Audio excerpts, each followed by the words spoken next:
Hello बच्चों। बच्चों, आपका चैप्टर पृथ्वी की संरचना, और इसमें आप पढ़ेंगे जो मुख्य बिंदु वह है पृथ्वी की आंतरिक संरचना और पृथ्वी की बाह्य संरचना और शैल चक्र। ये आपके चैप्टर के पॉइंट हैं।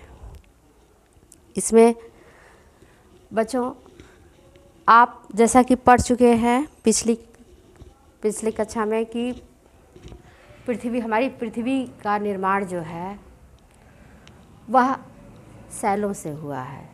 हमारी पृथ्वी जो है उसकी संरचना जो है वह शैलों से बनी हुई है हमारी पृथ्वी।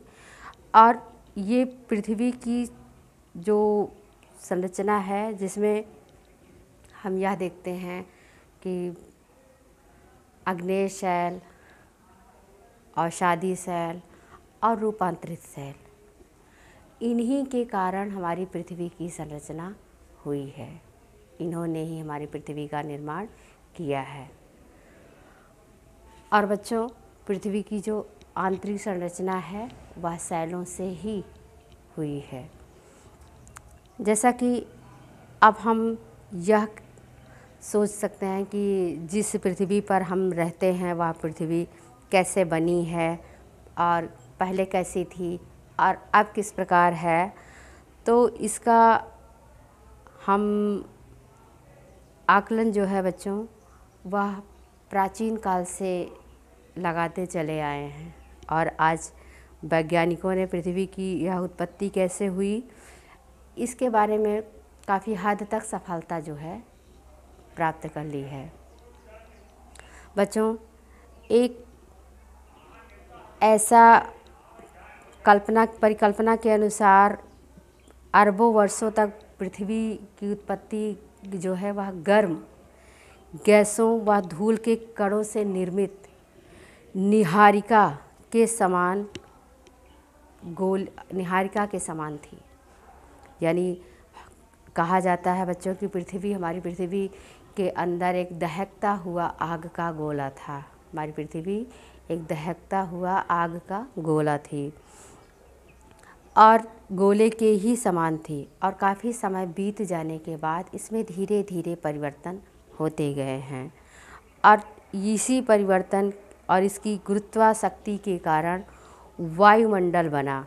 तत्पश्चात घनघोर वृष्टि हुई, जिसके फलस्वरूप पृथ्वी के ऊपरी भाग और पृथ्वी के निचले स्थानों पर पानी भर गया। पृथ्वी के ऊपरी भाग और पृथ्वी के निचले स्थानों पर पानी भर गया और महासागरों की संरचना हुई। और अपेक्षाकृत जो ऊंचे भाग थे वह महाद्वीप कहलाए। जो काफ़ी ऊंचे भाग थे बच्चों वह महाद्वीप कहलाए।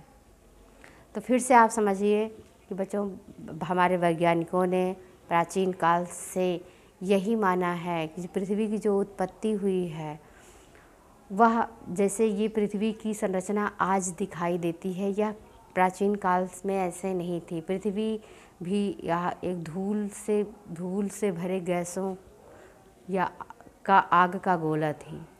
और धीरे धीरे इसमें परिवर्तन हुए, जिसके कारण कुछ समय बीत जाने के कारण यह ठंडी हुई और गुरुत्वाकर्षण की शक्ति के कारण वायुमंडल बना, जिसके पश्चात घनघोर वृष्टि हुई और महासागर बने। महासागर का निर्माण हुआ और जो उसके अपेक्षाकृत ऊंचे स्थान थे बच्चों वह महाद्वीप के भाग कहलाए। बच्चों, वैज्ञानिकों ने ज्वालामुखी क्रिया के दौरान भूगर्भ से निकलने वाले जो गर्म एवं तरल पदार्थों तथा भूकंपीय लहरों के भूभाग के अलग अलग संचलन के आधार पर पृथ्वी की आंतरिक संरचना के विषय में जानकारी दी।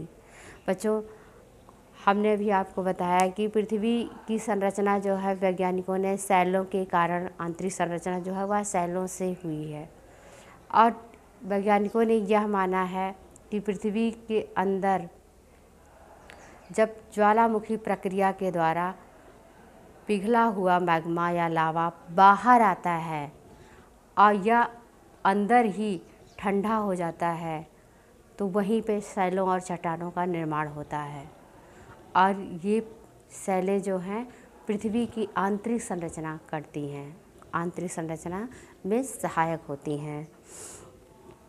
तो बच्चों, पृथ्वी का आंतरिक भाग जो है वह आज भी गर्म है।